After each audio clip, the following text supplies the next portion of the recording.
live in a money pit. Money pit. If your basement needs a pump or your place looks like a dump, you live in a money pit. Money pit.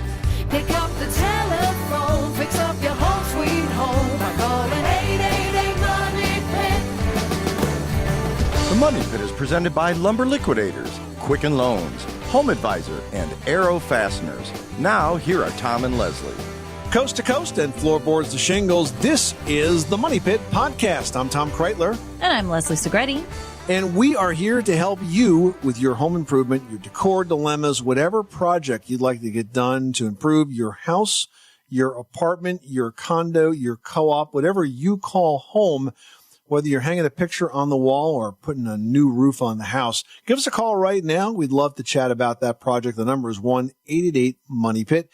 888-666-3974, or post your question to the Money Pit's community page at moneypit.com. Coming up on today's program, if you love the look of real hardwood, but you don't have the budget to handle it, well, engineered hardwood and engineered bamboo are both great floors that can be a solution. We're going to have details on those projects just ahead. Plus, Consumer Reports experts have put together a simple guide for homeowners with tips to navigate the rapidly changing world of smart appliances. Daniel Ruklowski from Consumer Reports is joining us to explain the smart way to buy smart appliances. Plus, leaking tubs and leaking showers. They can be a real mess to deal with, but many occur because the tub or the shower were never caulked or grouted right to begin with. We're going to give you the how-to on that project to kind of clean them up and stop the leaks. And this hour, we've got a great fun tool to give away. It's the iconic American-made Arrow T50 heavy-duty staple gun. And it comes with a bunch of staples, so you will have so many projects that you can tackle. And that's a prize worth $50. Give us a call right now. We're standing by for your calls, your questions. The number is 1-888-MONEY-PIT, or you can post your question to the Money Pit's community page at moneypit.com. Walter in Pennsylvania's on the line with a slow draining tub. Nothing is worse than that. What's going on, Walter? Tub was working fine one day, and then all of a sudden we're taking a shower and the water starts building up. So we let it out. I throw some liquid fire down in there, let it sit overnight like it says, and nothing happens. And now the tub just slow drains, and it's really nasty. I tried a liquid plumber. I even bought one of those things where you can stick down in the tub and supposedly pull out anything, which is like a one or 2 feet long, but nothing seems to be working. It means that wherever the obstruction is, it's too far down the pipe for you to reach. So Right. I think you've done everything that you reasonably can do on your own. This line has to be snaked. Now, you know, you could do this yourself if you want to go out and buy a plumbing snake, and you might want to, they come in different lengths. I think up to about 25 feet I would consider a DIY length, or you can hire a drain cleaning company.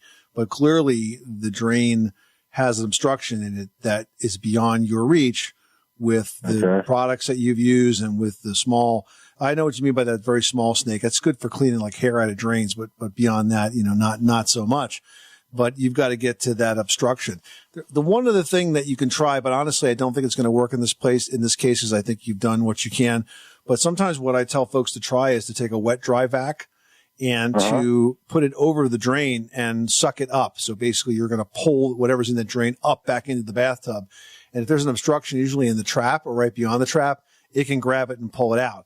The other risk, though, is it could just jam it in, further, and now it's worse or than get ever. it stuck a different way. And because you've tried so many things, and this has been going on for such a long time, I pretty think it's beyond that trick of the trade. But I figured I'd mention it anyway. I'm afraid you're going to need to hire a pro for this one, my friend. Going to have to hire a pro. All righty, that's kind of what I didn't want to do. Wanted to see if I could do it myself. Yeah, well, I appreciate that, but there's sometimes you've taken it as far as you can. And you're just going to have to turn it over to the guys that have the tools and the training to get it done. All right. I appreciate your call. You're welcome. Good luck with that project. Thanks so much for calling us at 888-MONEY-PIT. Yeah, also there's some finesse to it. It's like you can't just absolutely jam the snake down there, and you might cause more damage. Well, that's true, because it always feels like you're going to damage it. I've had to snake out plenty of toilets in my day, and that S-trap that's right built in the bowl, it always feels like it's going to pop out the other side of it, while you're trying to clean that out. So yeah, you're right. It does take some practice as well. Karen's on the line now, dealing with some unwanted visitors. You've got flies? What's going on? I have, I think, what is called cluster flies. I've never heard of them before in my life. I thought they were coming out of the register at the bottom. You know, I have the heat register and the air conditioning register at the bottom of the floor. And they seem to be accumulating in my master bedroom. Yep. Now, I called an exterminator, and he says, well, it sounds like you have cluster flies. Are they lethargic? I said, yeah. And they look like a regular housefly. Last fall, I must have killed, I can't even tell you how many of them. Yeah. Yeah. I was freaking out. Yeah, there's a big population of them, and you're chasing after them one at a time here. They're called cluster flies, or sometimes you call them attic flies. Yes, I looked it up. Yeah, they're pretty common. It's the kind of thing that if you've tried, just sucking them up with a vacuum and that sort of thing, that there's just too many of them. You got to put the right pesticide down. It's usually a pyrethrin type of a pesticide. And in some states you can buy it over the counter, but frankly, I don't recommend it. I think you're probably better off at this point hiring a pro. They know exactly what to put down in exactly the right amounts to make this problem go away. And I think you're just going to frustrate yourself by chasing after it one fly at a time. There's too many of them. They got you outnumbered. And I think you need to get the right product down to fix it up. He won like $700. $700? That's a lot of money. Listen to me. This is a service call. Okay. This is not we're going to pay for our kids' college in one visit kind of a call. This is a service call, and it should be charged at the service call rate. Now, there are pest control companies out there, and actually I have one in my local town that I actually contracted with where I could have paid, I don't know, maybe a couple $100 for the one service call, or I could have paid like $500 and had them do 2 treatments a year and be kind of on call for everything else. And that was the option that I took because I knew I lived in a very old house on a dirt basement with 5 separate crawl spaces that, insects love to infest, and we don't like to see them upstairs. So, I did take advantage of that, and it worked out quite well for us. I mean, that would be a reason to maybe pay a little bit more if you're going to get a service contract out of it with some built-in service calls.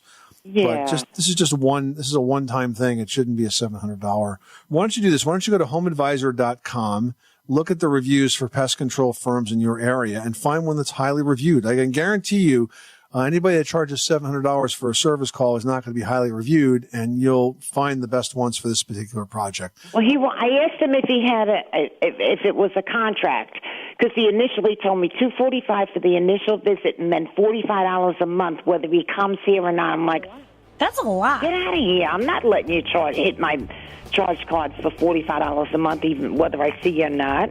I don't blame you. No, that's I don't think you have the right guy. So like I said, go to homeadvisor.com, look at the guys that have the best reviews, call 1 or 2 of them, and take it from there, okay?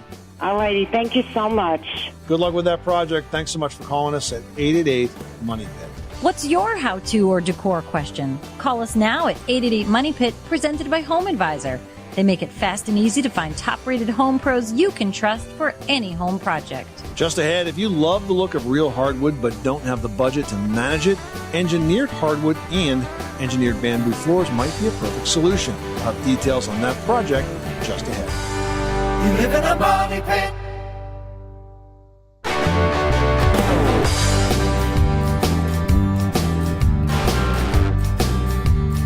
Money pit.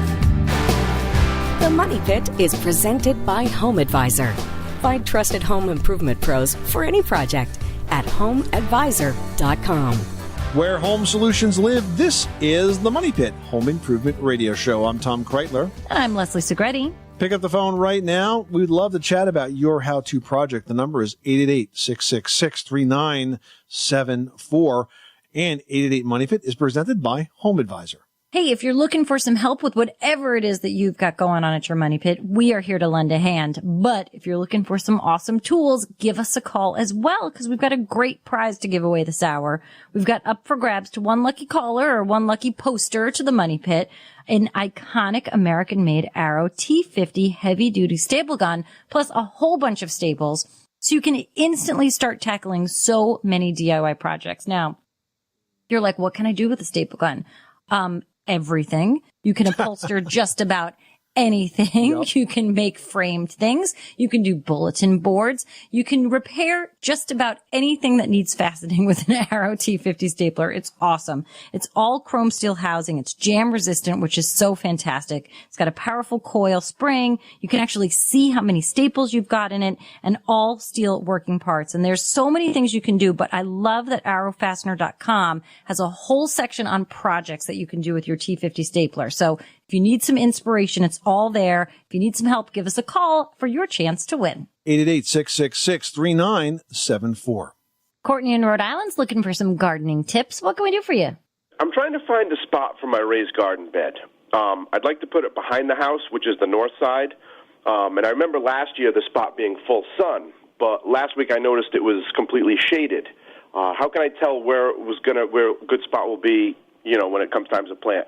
Yeah, I think you've just told yourself. Yeah, it depends on how high the sun is in the sky, and right now it's early spring. It's a seasonal thing. Yeah, and it's a seasonal thing. So, in order for you to get full sun for the longest period of time, it has to be in a more wide open space with no obstructions. And the north side of the house is generally not the best place to put a garden because it typically is the cooler side of the house. And I had a situation when I first moved to my home that was like that, where we had a spot that I'd always been using the garden. And, because we lived there, my family lived there before that, I kind of didn't notice how big the trees had gotten, but I did notice that my garden was getting smaller every year until I was like, I got to move the garden. And once we moved it to a full sun southern spot, the garden production pretty much doubled and then tripled. So I think that you basically have to get it somewhere else other than the north if you really want to have a long season here. Gotcha. All right. I appreciate it. Thank you very much.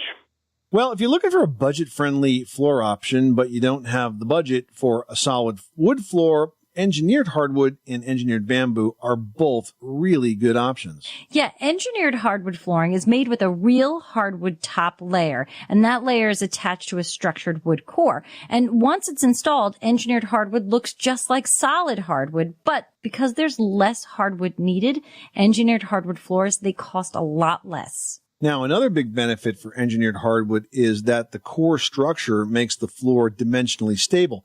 That means you've got a lot more options when it comes to insulation. I mean, it's less likely to be impacted by humidity or temperature change, so you can pretty much use it on every level of the house, including, and this is one thing I really like about this product, you can use it below grade. So if you want to put in a basement floor, you couldn't do that with real hardwood or solid hardwood, but you could do it with engineered hardwood. And I think another great thing is that there are so many options when it comes to the installation of the engineered floors.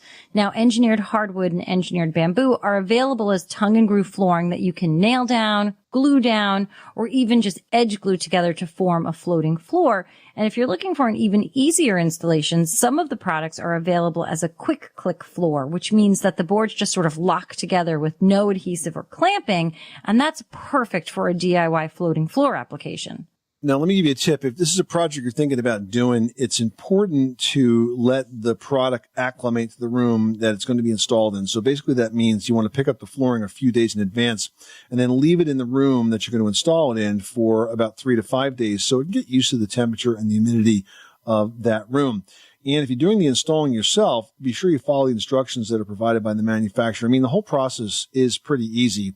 And it just looks great. It looks great right away. Like there's no delay. You put it down and you're like, wow, did I do that? And it looks fantastic. Yeah. And make sure you follow all the instructions as far as what underlayment is needed, if any. So you've got everything with you ready to go on the day of installation. And that's today's flooring tip presented by Lumber Liquidators. With over 90 varieties of engineered hardwood and bamboo in a wide array of styles, textures, and colors, Lumber Liquidator is sure to have the perfect engineered flooring choice for any level of your home. Visit Lumber Liquidators stores nationwide today or online at lumberliquidators.com. Lumber Liquidators, hardwood floors for less. Now we've got Heather in Tennessee who's dealing with a flooring situation. What happened? Well, my husband and I we have a water filter on our countertop, and we overfilled it one day, and it leaked out onto the hardwood. And while we were at work, and it's left a 6 by 8 inch diameter area of bulking of our hardwood floors.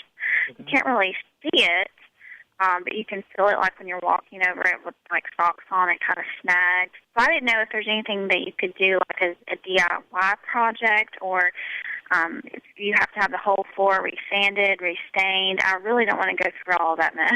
Well, if the floor is swollen, it's kind of a one-way street, and you're not going to be able to kind of get the toothpaste back in the tube.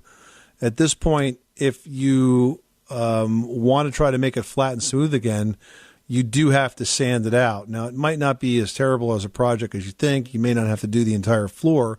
You might just be able to do a repair of that particular area. Do you happen to have the stain and the finish that was used on that floor? I don't.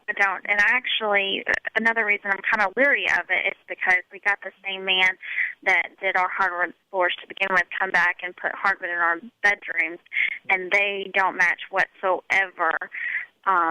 So I'm kind of really worried. Let me ask you another question. Do you have any extra pieces of that floor anywhere? I don't. Do you have any area of the floor that's less noticeable, like in a closet or a pantry? Yes. Okay. Here's a solution for you. A good carpenter can do this. You can basically cut out some of the floor that's in the lesser visible area, cut out enough of it to be able to use to repair the area in your kitchen. Then you could cut out the bad boards, throw those away, and then insert the boards that you salvaged from the closet area, and then go ahead and repair that closet area with whatever is handy or whatever new you can purchase, and stain it to get as close as you can. And because it's inside the closet, no one will probably ever be the wiser for it, yet you'll have some boards that match exactly the damaged boards in the kitchen in order to repair that spot. How about that? Well, that sounds a whole lot better than resanding everything. So. Well, good luck with that project. Thanks so much for calling us at 888-MONEY-PIT. Jim in Missouri's up next, and he's got an issue with the foundation. In fact, perhaps a room's even broken off. What is going on over there? Well, I'm falling apart. Okay. Holy moly. I have a front bedroom that goes off of the hall and a bathroom, and it seems to want to leave the rest of the house. It's a slab, 1,300 square feet house. It's pulling away from the rest of the house. And where is the split itself? It would be between the bedroom and bathroom, and probably, I don't know for sure, but it probably goes underneath the hallway. And do you sense that this is an active problem, that the cracks have gotten wider? Yeah, originally, it split on the other side of the wall from the bedroom. Okay. And it cracked along from outside, across under the tub, into the bathroom, and I don't know if it went any further than the vanity or not. All right. So, listen, I think that this is a case. They repaired that. Well, how did they repair it? Did they just seal it? I mean, or did they do some sort of structural they repair? just put in, they sealed it and then put in more grout to cover up. Yeah, that's not a structural repair. That's a cosmetic repair. Jim, I hate to tell you this, but you really need to talk to a structural engineer because this sounds like it's potentially serious. It's ongoing now, and you're seeing old repairs, basically break apart, which means it's moving. So you need to have an engineer look at this and figure out what's moving, how quickly it's moving, and what we need to do to stop it from moving, and design a repair to do just that. And then once you have the design, you can have it fixed.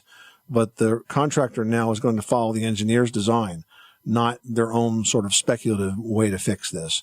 And then once the contractor completes the repair, you can have the engineer re-inspect it and kind of give you a letter that says it was done correctly. And that's the best way to not only get it fixed, but make sure you're protecting the house for a future sale so it doesn't become an issue at that point. Well, that's what I'm going to do, is sell the house. And I know I heard your program a few weeks back on this, but I was in the car and I couldn't do anything about it. I do think that, a lot of times we see cracks in these slabs, but what you're describing is potentially serious. So I definitely would recommend that you have a structural engineer take a look at it first and then take it from there. James, thanks so much for calling us at 888-MONEY-PIT. Up next, Daniel Roklowski. He's the appliance expert for Consumer Reports, and he's joining us with tips on how you can navigate the expanding role of smart appliances in your home after this.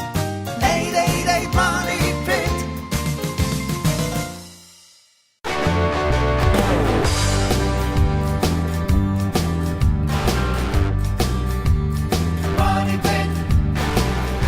Make Making good homes better. This is the Money Pit Home Improvement Show. I'm Tom Kreitler. And I'm Leslie Segretti. Well, within the next 2 years, most major appliance makers will be offering extensive lineups of smart appliances. That means you'll soon be able to start a load of laundry from your phone while you're at work, or ask Google Assistant to preheat the oven, or automatically reorder dish detergent from Amazon when your dishwasher detects it's running low. Well, while more and more appliances are going to feature that connectivity, it can also be hard to tell which ones work with Alexa, Google Assistant, Nest, and whatever platform is to come next, let alone what these integrations actually do. So to help, the folks at Consumer Reports have put together a simple guide for homeowners with tips to navigate the rapidly changing world of smart appliances. With us to talk about that is the guide's author, Daniel Roklowski. Welcome, Daniel. Thank you. Thank you for having me. This is a great topic. I mean, I think folks naturally get very frustrated with trying to figure out how all this smart tech can work together. It's bad enough just to kind of get, your device of choice to work. But now we're talking about integrating with a wide range of appliances that are going to keep coming on the market here over the next several years. It's a bit of an arms race to kind of keep up with all this from the manufacturer's perspective, but it doesn't help the consumers much because they got to keep learning at the same pace. Yeah, that's very true. It is definitely a very tricky market, especially when it comes to these connected appliances. It can be really tough to know which appliances work with Alexa or Google Assistant or what have you, but even just to know that they're connected in the first place. I mean, there are already appliances likely in some consumers' homes that they're not even aware that they have this functionality. Now, that's interesting. I mean, do you think that's lack of education on the consumer's part or lack of information from the actual manufacturer in getting this new, cool, high-tech stuff to the owner? I think it really is a lack of information and of just proper messaging from the manufacturers. I mean, they don't really market this stuff. I mean, they're starting to now. It's definitely changing, but if you look at smart appliances from just maybe, let's say, 2 years ago, you wouldn't really know it. They might have something in the manuals, but I mean, in all honesty, how many people actually bother to look in their appliance manuals? So right. It's just really tough to know. So short of, Googling the model number of your appliance, it's really tough to figure out if they have these abilities and if so, what they do. No, I think the other thing that we're seeing a lot of right now, and it's bad now, it's going to get a lot worse in the future, is what I term app fatigue. Every one of these smart products that comes out has its own app and then claims to work with 3 or 4 other major platforms. And so, we end up with dozens of apps controlling potentially dozens of different things, and sometimes they don't all play well together. Do you think we're going to see any kind of a reorganization of that sort of infrastructure so it becomes easier for consumers to manage these smart appliances? Yeah, it's an interesting problem that you bring up. And I don't think a lot of people have really looked into that and tried to figure out a way around it. But I do know of one particular group that's kind of trying to come up with a solution, and it's called the Open Connectivity Foundation, and it's basically just an industry group of all these different appliance makers. I believe they count Haier and GE and Samsung and LG and a bunch of these big appliance makers, and what they're trying to do is create a open standard where you could have one app, say from GE or Samsung, and it's able to at least recognize and give you basic control over appliances made by another appliance maker. And that's a pretty big deal, but it's still in its very early stages, and I think it'll be at least a year or two until we start to see that materialize. So it is definitely something that manufacturers are at least aware of. I mean, we don't live in a world where everyone buys all LG or all Samsung appliances as much as they wish we would.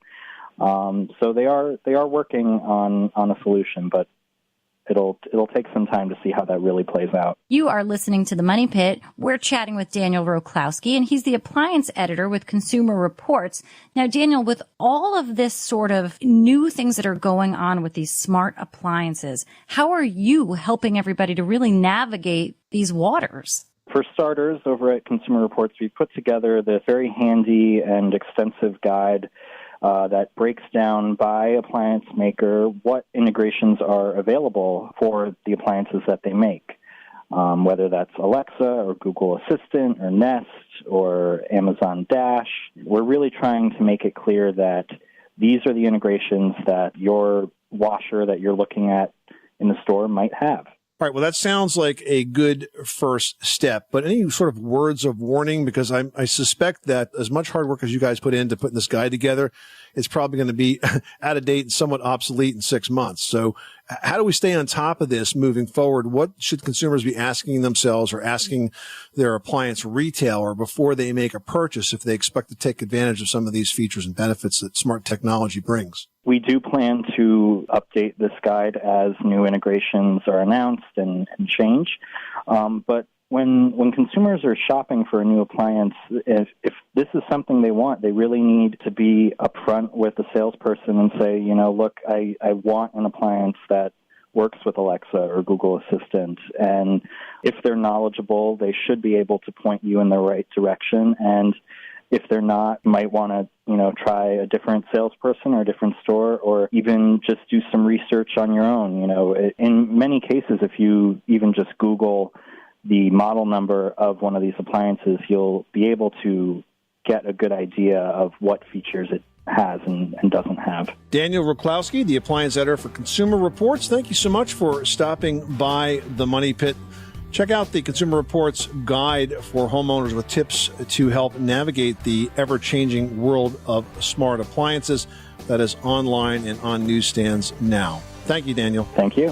All right, Daniel, thank you so much. Hey, just ahead, leaking tubs and showers can be a real mess to deal with, but many occur because the tub or shower simply wasn't caulked or grouted the correct way to begin with. We're going to tell you how to wipe the slate clean and stop the leaks in today's Building with Confidence tip, presented by Rocket Mortgage by Quicken Loans, after this. You live in a money pit.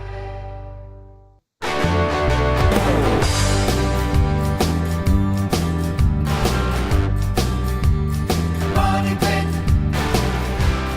Where home solutions live, this is the Money Pit Home Improvement Show. I'm Tom Kreitler. And I'm Leslie Segretti. And whether you're buying, selling, or just enjoying your home, we are here for you every step of the way. Call in your home improvement or decor question right now to 888-MONEY-PIT, presented by Home Advisor, the fast and easy way to find the right pro for any kind of home project, whether it's a small repair or a major remodel. Diane in Minnesota has got a steamy bathroom. Tell us what's going on. Yes, the exhaust fan. It just does not seem to take the steam out of the bathroom at all. It just doesn't work. Well, where is the exhaust fan mounted? It's on the ceiling and goes into an attic. Is that correct? Yeah, it's in the ceiling. I just live in an apartment, so I'm not exactly sure where it goes. But okay, well, see, that would be a good place to start because you want to make sure when you turn on an exhaust fan that you can see it actually exhaust somewhere. And generally, it's going to be a vent outside the building somewhere, and you can turn on the exhaust fan and see that vent open. So you need to figure out, or if it's an apartment, you need to have a super figure out where it's exhausting, because it could be obstructed, it could be crushed, it could be blocked, it could be terminated. There could be a lot of things wrong with it. And the other thing that you might want to think about, and you may or may not want to do this because it's an apartment and not a condominium that you own, but there's a different type of exhaust fan that's out now. Broan and Newtone make it, same company. It's called Ultra. And what's cool about it is it has a moisture sensing switch built into it, a humidistat. So it runs whenever the room gets moist. So you can kind of set it and forget it. And you take a shower, it'll just stay on until all the moisture is evacuated out of the room and then go off again. Okay. Well, thank you so much. All right, Diane. Thanks so much for calling us at 888-MONEY-PIT. Well, if you've ever had a tub or shower leak, you may know that these can be somewhat tricky to diagnose and fix. And the reason is that they're inconsistent. I mean, sometimes they leak and sometimes they don't. But the reason for this inconsistency is consistent, and that's because tubs and showers leak because of very small gaps that develop in the grout of the tile walls or in the caulk seam that's around the lip of the tub. It's always in one of those two places. Mm-hmm. Now, if you're finding it in the walls, what's happening is that as the water hits your body, it splashes back against the wall and then lands in all those little gaps between the tile where the grout maybe has fallen out. So to fix this, all you need to do is regrout the walls. And that's a very simple DIY project. Now, for the tub, caulk will tend to separate from either the top edge of the tub or the bottom edge of the tile, and that lets water get behind those seams. The solution is to remove all the old caulk and then fill up the tub with water to kind of weigh it down, much the same way it gets pulled down when you step in it. Now, once it's filled, you can recaulk the tub and then let it dry and then drain the water. As the tub comes back up, it's going to compress that caulk and it will not pull out again. And that's today's Building with Confidence tip, brought to you by Rocket Mortgage by Quicken Loans. It's completely online, reduces annoying and time-consuming paperwork, and gives you a real, accurate, and personalized mortgage solution based on your unique financial situation.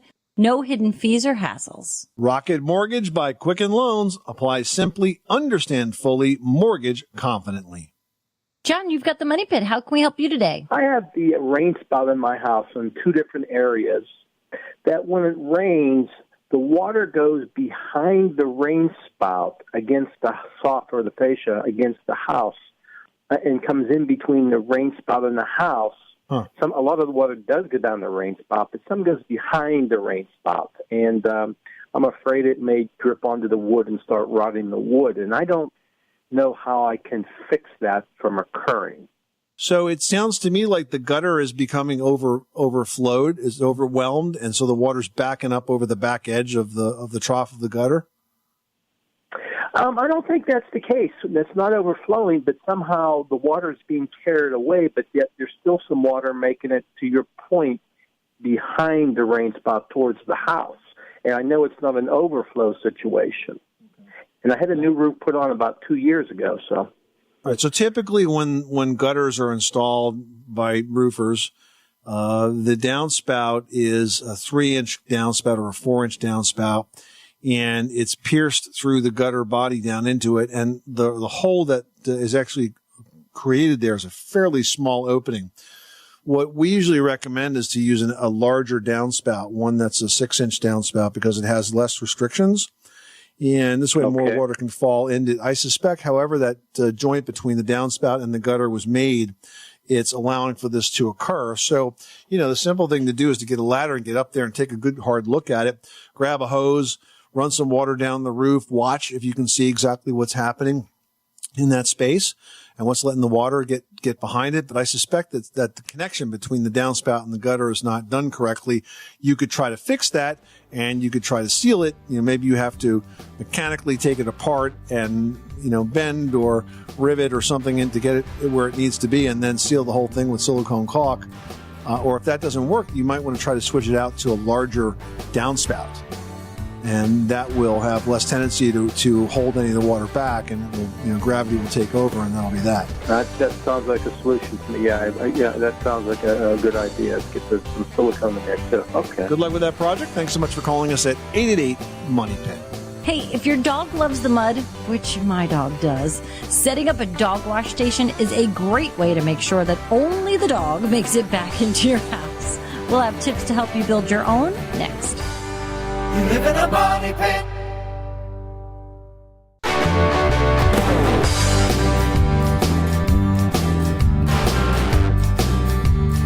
Money Pit. The Money Pit is presented by Home Advisor. Find trusted home improvement pros for any project at homeadvisor.com. Making good homes better. This is the Money Pit. I'm Tom Kreitler. And I'm Leslie Segretti. Post your home improvement question on the Money Pit's community page right now or call us at 888-MONEY-PIT. Presented by Home Advisor. They make it fast and easy to find top-rated home pros you can trust for any home project. All right, and you've got two of us here right now who can help you out. You can post a question on moneypit.com, which is exactly what Zach did in Atlanta, who writes, I have several small chips on the edge of my granite kitchen counter. Is it okay to buy a DIY kit to fix this, or should I go ahead and hire a pro? You know, it's tempting to buy an over-the-counter chip repair kit to fix granite, but those kits are not to be compared with the work of a Granite Repair Pro. I think the key difference is, Leslie, that the kits use a thick sort of paint-like material to fill in that chip, and the pros actually use real granite. I mean, I've seen these guys actually rebuild the damaged portion of the countertop and make it match perfectly so you absolutely cannot see it. And then it really is a very, very permanent repair. So it's the kind of thing where you get what you pay for. Hiring the pro is going to be a lot more expensive, but in the long run, it's definitely the best way to fix any kind of defect in your granite top. Yeah, and Zach, remember that a natural surface countertop does require regular maintenance. That's sealing, that's properly cleaning. So you have to make sure that you take that on so that it'll last for the long haul. Well, when you head out to walk your dog on a rainy day, does your dog seem to take a beeline to like every single puddle or mud hole he can find? If that sounds like your dog and he loves the dirt, you might be a perfect candidate to build a do-it-yourself dog wash station. Leslie has tips on just that in today's edition of Leslie's Last Word. You got a dirty mutt, don't you? Oh, my goodness. Sherman, I can't even explain that on the sunniest dry day, this dog goes out into the yard and somehow ends up covered in dirt and mud. I swear to you, he is like tunneling out under my fence. I have no idea how he does it, but he really is just a messy dog. And you know what? All dogs truly seem to have a way of finding the muddiest puddles. And they just want to jump in them, and the biggest piles of snow to play in, and the dirtiest variety of things that they will happily roll around in. And, you know, you don't want them to bring all that grossness, the dirt, the grime, and all the dampness back into your house when they're ready to come inside. Because what happens is they get all filthy, and then all of a sudden they're like, hey, I'm done. Let's go back in the house.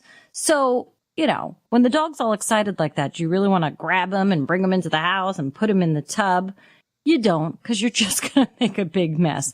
So that's why a conveniently placed home dog wash station truly comes in very handy. Now, dog washes, they're kind of like rectangular shower stalls with a spray hose and nearby shelving, so you can just clean off your boots, hands, and beloved family pet after you come in from your messy adventure.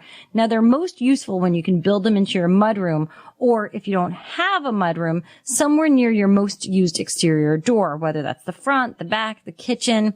You can store towels and dog shampoo nearby.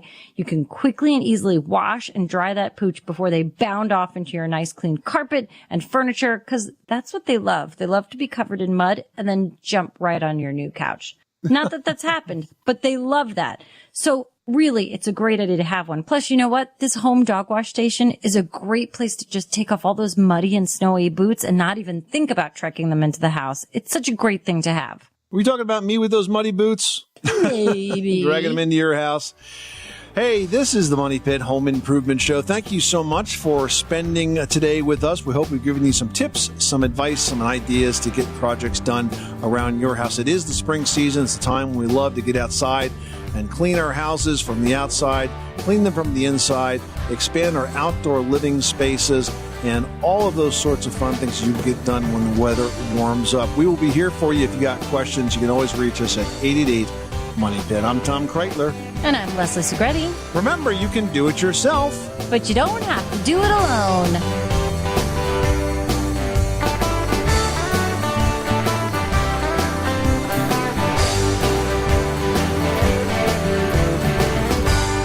You live in a money pit.